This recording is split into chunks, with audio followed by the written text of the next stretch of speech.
The windshield wipers were fighting a losing battle against the freezing October rain. I was gripping the steering wheel of my truck, knuckles white, trying to navigate the slick streets of downtown Seattle.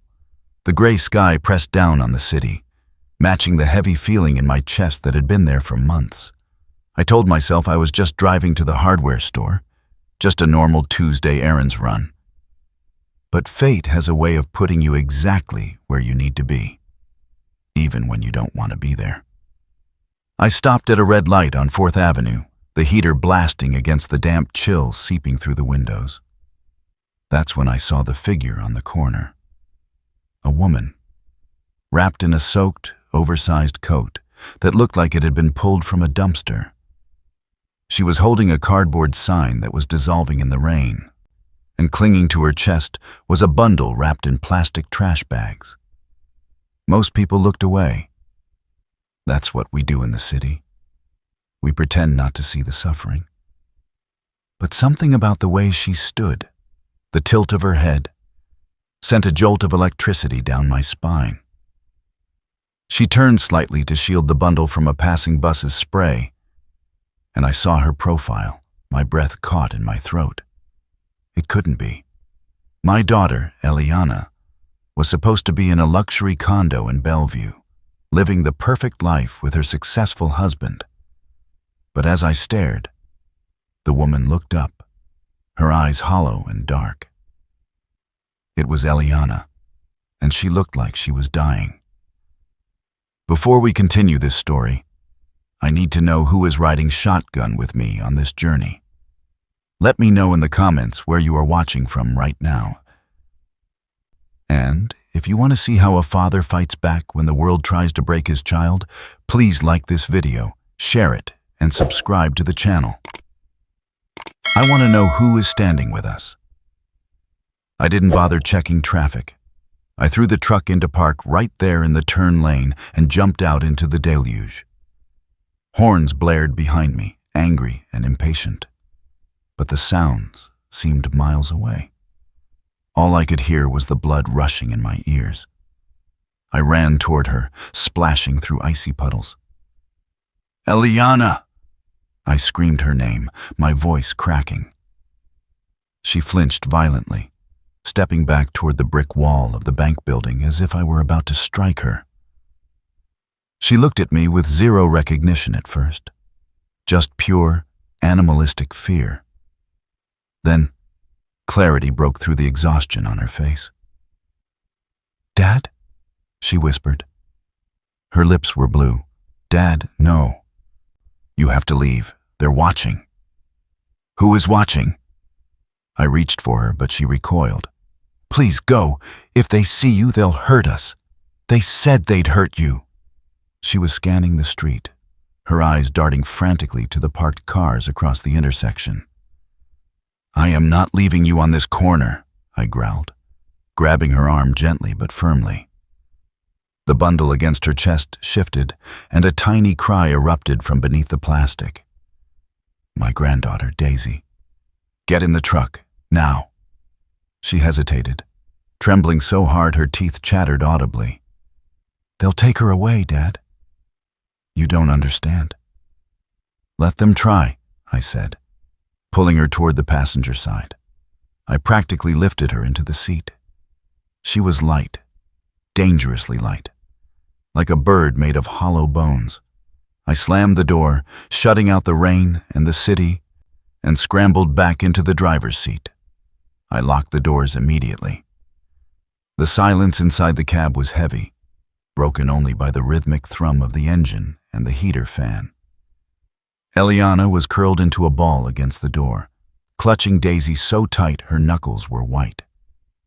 The smell hit me then. The scent of wet wool, unwashed skin, and the metallic tang of the street. It broke my heart.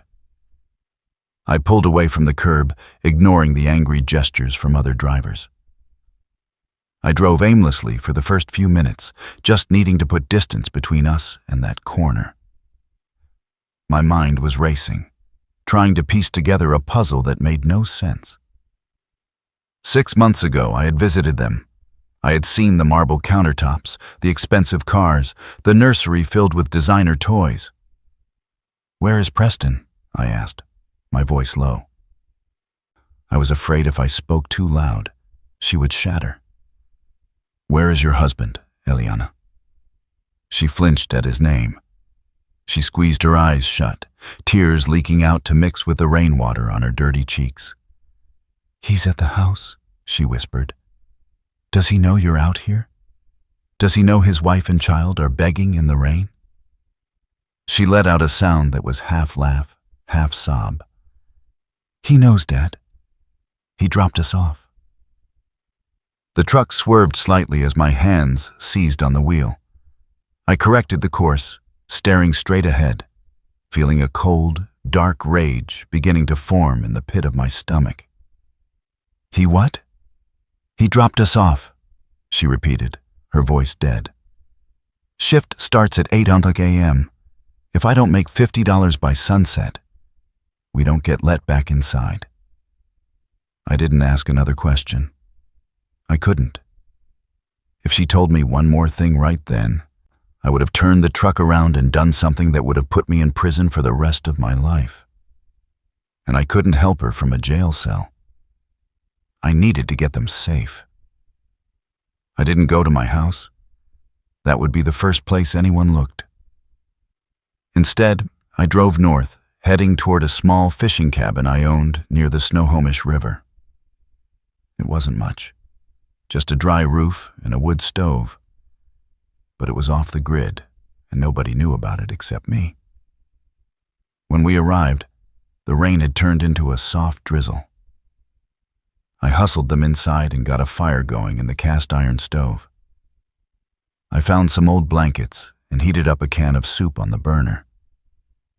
Eliana sat on the rug by the fire, unwrapping Daisy. My granddaughter was 7 months old.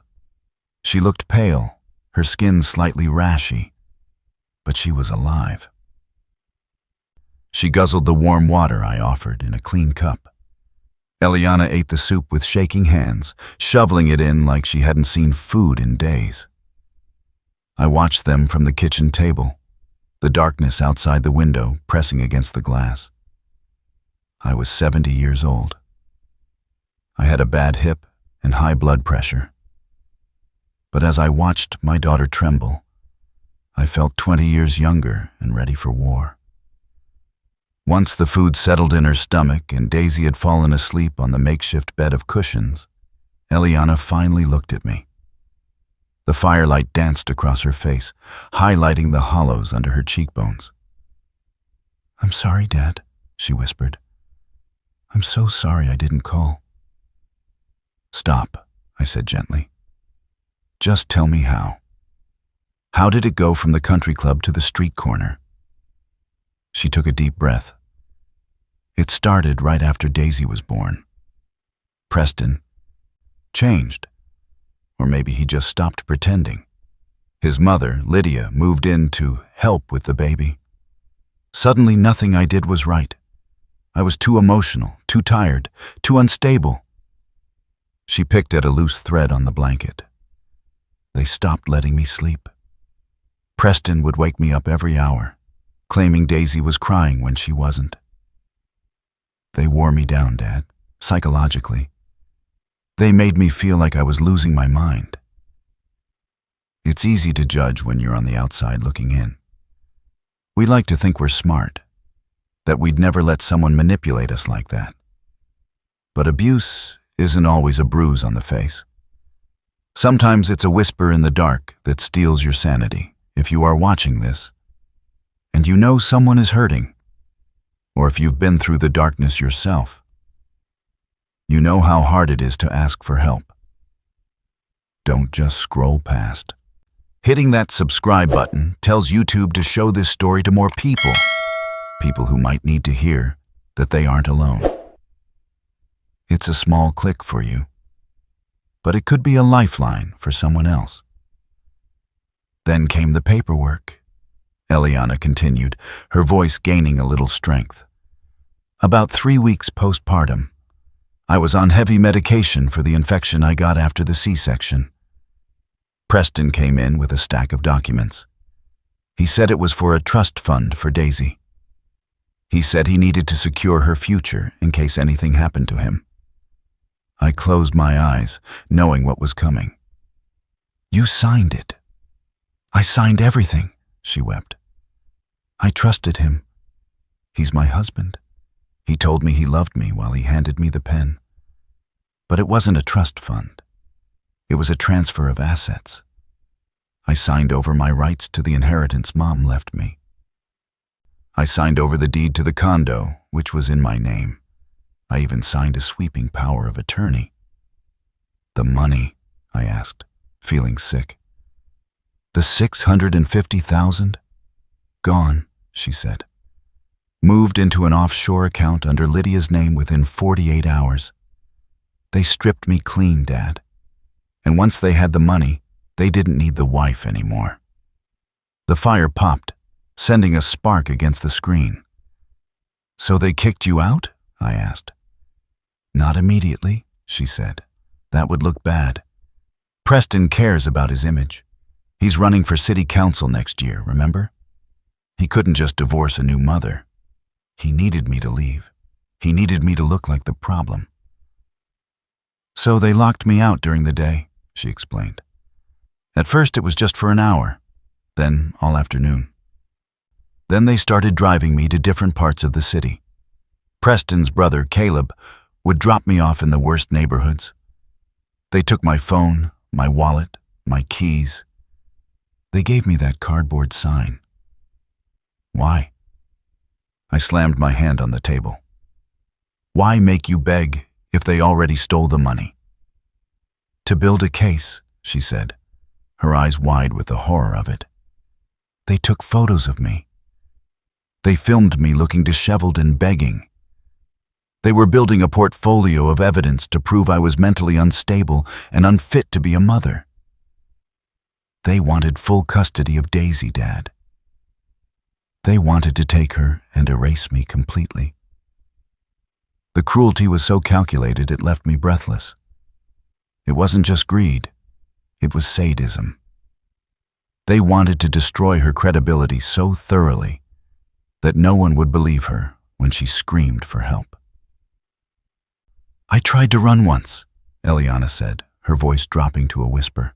"I tried to go into a police station. But Caleb was parked across the street. He texted me a photo of your house, Dad. A photo of you gardening in the front yard, taken through a rifle scope. My blood ran cold. He said if I talked to anyone, cops, you, a lawyer, that the stress would be too much for your heart. He said you'd have a medical accident within the hour. I couldn't risk you, Dad. So I got back in the car." She looked at me, begging for forgiveness. "I stayed on that corner because I was trying to keep you alive." I stood up and walked to the window, staring out at the black trees.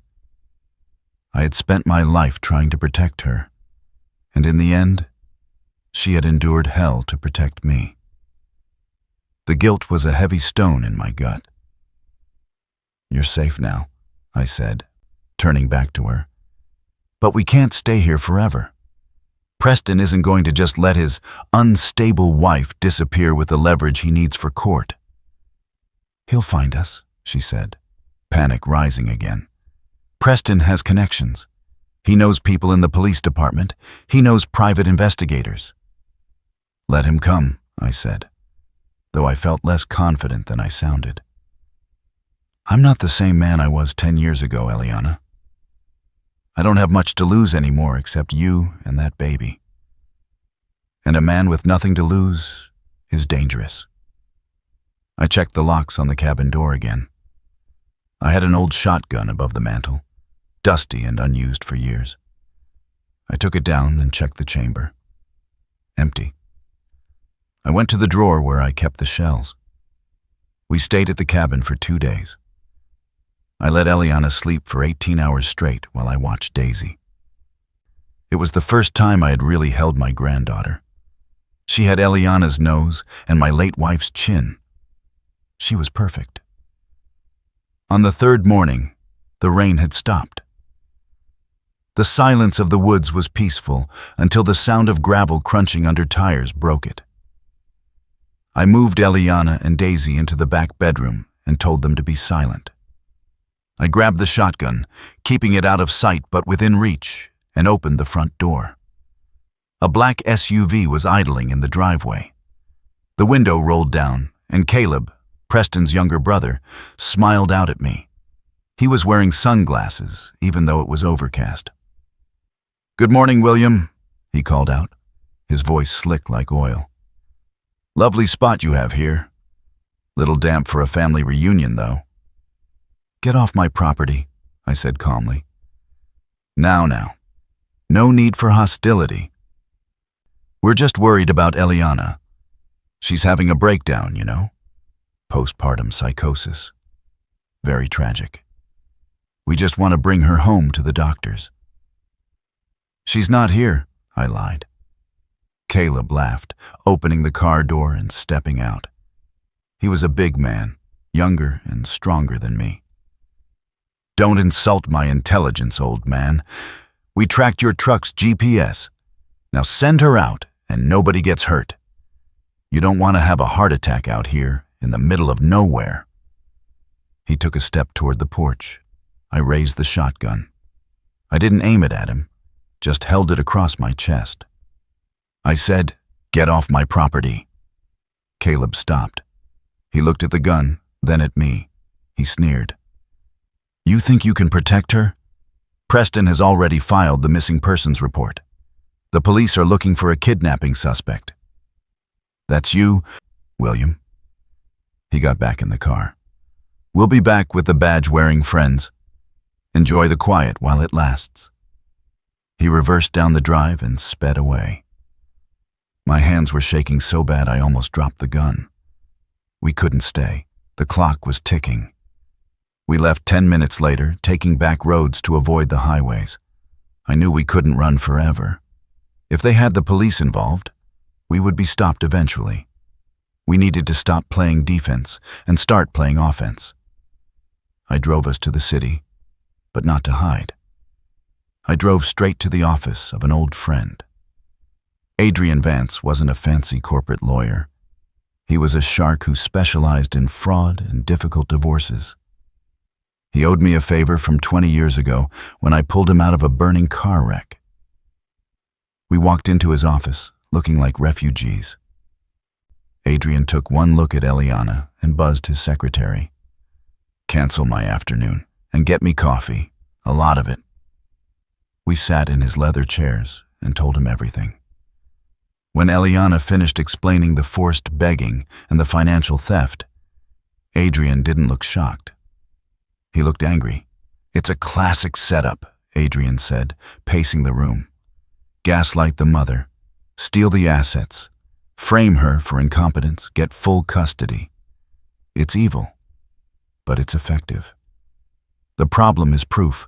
Right now, it's her word against a pillar of the community." "We need a smoking gun," Adrian said. "The begging? He'll claim she wandered off and refused to come home. The money? He'll produce those signed documents." "We need to follow the money," I said. Adrian nodded and picked up his phone. "I'm calling Tanya." Tanya was a forensic accountant, an investigator who looked like a librarian but worked like a pit bull. She arrived within the hour with a laptop and a secure server connection. "If the money moved, I'll find the tracks," Tanya said. She started typing, her fingers a blur. "Give me the account numbers, social security, everything." While Tanya worked, I paced. Eliana held Daisy, rocking her back and forth. The room was tense, filled with the click-clack of the keyboard and the heavy breathing of desperate people. "Found it," Tanya said 20 minutes later. "He was sloppy. He thought you were too broken to check." "What is it?" I asked. "The trust fund transfer," Tanya pointed at the screen. "He backdated the signature, but the digital timestamp on the bank's server shows it was uploaded at 3:00 a.m. on the 14th.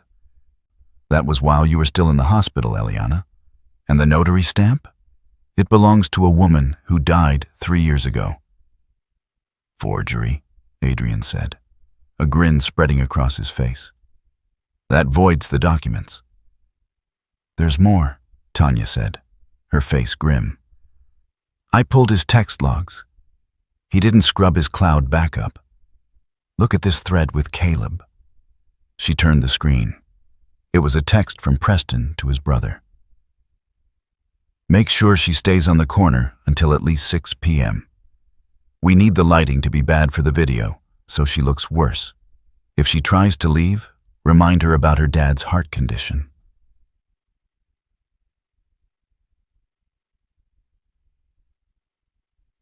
That's coercion, Adrian said. Kidnapping, extortion. Just then, my phone buzzed. It was a notification from Facebook. A video was trending in my local area. I clicked it. It was shaky footage of Eliana shivering on the corner, looking disheveled. The caption read, "My poor wife has lost her battle with mental health. She has taken our daughter and run away. Please, if you see her, call the police. We just want them home safe." The comments were brutal. What a horrible mother. She looks like a junkie, praying for that poor husband. Eliana saw the screen and sobbed, burying her face in Daisy's blanket. Everyone hates me. I can't go outside. They all think I'm a monster. I felt the rage boiling over. I wanted to reply. I wanted to type in all caps that Preston was a devil. Don't, Adrian commanded, seeing my thumb hovering over the screen. Do not engage. Let him think he's winning. Let him think we are cowering in fear. If we respond now, he destroys the evidence. We need him to feel safe. He's destroying her reputation, I shouted. And we are going to destroy his life, Adrian said calmly. But we do it on our terms. We invite him to a meeting. We tell him Eliana is ready to surrender. The plan was dangerous. It required Eliana to be in the same room as her abuser. But she looked at me, wiped her eyes, and nodded. I'll do it. For Daisy. Adrian set up the meeting at a neutral location, a conference room in a hotel downtown. We told Preston's lawyer that Eliana was exhausted, out of money, and ready to sign the custody papers if he promised not to press charges for kidnapping. Tanya spent the night preparing the dossier. We had the forged notary logs, the bank transfers showing the money going to the mother-in-law, and the text messages proving the conspiracy to endanger a minor. We also found something else. A life insurance policy taken out on Eliana 2 weeks ago. Double indemnity for accidental death. They weren't just going to take the baby, Tanya whispered to me in the hallway. They were hoping she'd die on the street. Hypothermia. An accident. They were betting on it. The morning of the meeting, the sky was clear but cold. I wore my best suit, though it was a little tight around the shoulders. Eliana wore a simple gray dress. She looked tired, but she didn't look like a victim anymore. She looked like a survivor. We arrived at the hotel early. Adrian set up a camera in the corner, disguised as a speaker. Tanya sat in the next room, monitoring the audio. Remember, Adrian said, let him talk. Let him dig the hole. At 10 a.m. sharp, the door opened. Preston walked in, flanked by Lydia and Caleb. They looked like royalty. Preston was wearing a $2,000 suit and a look of mock concern. Eliana, he said, opening his arms. Oh, honey. Thank God you're safe. Eliana didn't move. She stayed seated next to me. Sit down, Preston. Preston's smile faltered for a second, then returned. He sat. Lydia glared at me with pure venom. We have the papers ready. Preston said, sliding a folder across the table. Full custody to me. You get visitation on weekends, supervised. And we'll get you into a nice treatment facility for your episodes. And the money? I asked. The condo? Lydia scoffed. Reimbursement for the emotional distress she's caused this family. It's all in the agreement. So you admit you took it? Adrian asked quietly. It was a family asset transfer, Preston said dismissively. She signed for it. Just like she's going to sign this. I'm not signing anything, Eliana said. Her voice was steady. Preston sighed, his face hardening. Don't make this difficult, Eliana. You're homeless. You're unstable. You have nothing. If you don't sign, I'll have your father arrested for kidnapping and you'll never see Daisy again. Actually, Adrian said, opening his own folder. We have a different offer. He slid a photo across the table. It was the text message about keeping her on the corner. Preston picked it up. His face went pale. Then Adrian slid the bank records. Wire fraud, he said. Then the notary log. Forgery. Then the insurance policy. Conspiracy to commit murder. The room went deathly silent. Caleb looked at the door like he wanted to run. Lydia looked like she had swallowed a lemon. This is illegal, Preston stammered. You hacked my phone. Investigative discovery, Adrian smiled. And by the way, we're live streaming this meeting to the district attorney's private server. The police are waiting in the lobby. Preston stood up, knocking his chair over. You can't prove intent? I don't have to, Eliana said, standing up to face him. She looked tall, powerful. The jury will do that for me. The door burst open. 2 uniformed officers stepped in, followed by a detective. Preston Miller? You're under arrest. It took 6 months for the dust to settle. Preston and Caleb took plea deals to avoid 20-year sentences, but they still went away for a long time. Lydia is fighting the charges, but she's bankrupt and alone. Eliana got everything back. The condo, the money, and most importantly, her life. She sold the condo, too many bad memories, and bought a small house with a big yard just down the street from me. I was sitting on my porch yesterday, watching Daisy chase a butterfly through the grass. She's walking now. Eliana was in the garden, planting tulips. She looked over at me and smiled, a real smile that reached her eyes. We think we are safe in this world. We think that contracts and marriages and promises protect us. But the only thing that really protects us is the people who love us enough to run into the rain when we are breaking. I look at my daughter, and I see a warrior. I look at my granddaughter, and I see the future. And I thank God every day that I didn't drive past that corner. If you're listening to this, and you're holding on to a grudge, or you're waiting for an apology that might never come, let it go. But if you have family that needs you, fight for them. Don't wait for permission. Don't wait until it's convenient. Just be there. Because in the end, when the storms come, and they always do, all we have is each other. Thank you for listening to our story. If you believe in justice, please subscribe to the channel. It's not just a button. It's a way to say that truth matters. Take care of your families. Goodbye for now.